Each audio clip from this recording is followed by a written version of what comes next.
surprizohem nga aftësia e njerëzve për kreativitet, sidomos tani kur në temën e inteligjencës artificiale shohim automatizimin e shumë funksioneve që bëhen nga njerëz normal, profesionist, në fakt njerëz me arsim, jo thjesht dikush që punon në një fabrikë, të themi,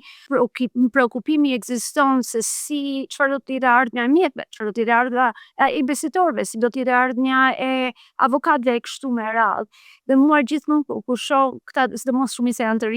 të rinj që vazhdojnë dhe kanë ide dhe janë aq